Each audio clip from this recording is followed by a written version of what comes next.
During his visit to Neigrihms Hospital on Wednesday, BJP MLA Sanbor Shullai was able to meet the Medical Superintendent of the Health Institute, Dr. C Daniella, to discuss on the recent examination conducted by the hospital in Assam. Briefing the media, Sanbor Shullai informed that his meeting with the Medical Superintendent of Neigrihms Hospital, Shillong, ended on a positive note, wherein it was agreed upon that a discussion with concerned authorities on conducting the Institute's future examinations will take place soon. Shullai further informed that this particular issue would be taken up with the central government in order to make sure that all future examinations of the hospital and other state government departments should be held within centers in the state of Meghalaya.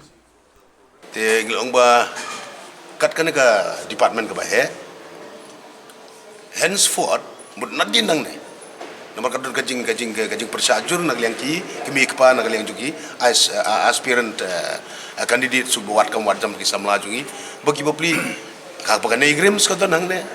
pipa pari center berlong sa sipsagar sa naugong bajengai kajing looting sep ka security ka jungki ka life security jugi kamtam ko managa por berlong ji ki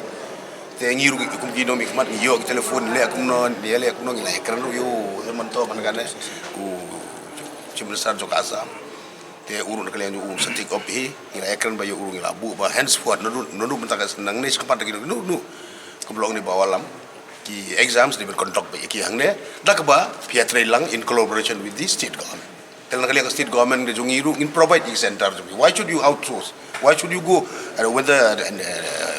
institution is here? You don't come here ki yaki staff na bertakan dengan Neigrihms, hindi ba nilangin naglang government provide yaki center opin conduct various examination. Tikla adalah Dr. C Daniella ukli yang ay bawalam atau bias kay kabus jungi pa ibang strong opposition ngomo piru kumo doktor kumo upa kit kli lara ka kun jupi kumo hit ki por badon ga jeki kan an kun kan thai lara pibi kepada hang ne hapo Neigrihms kin kondok sudu sipsagar kanunam bujing siir te munjur rekta wong I'll take it very seriously bahaka next meeting kapan long juga Neigrihms wong itu ka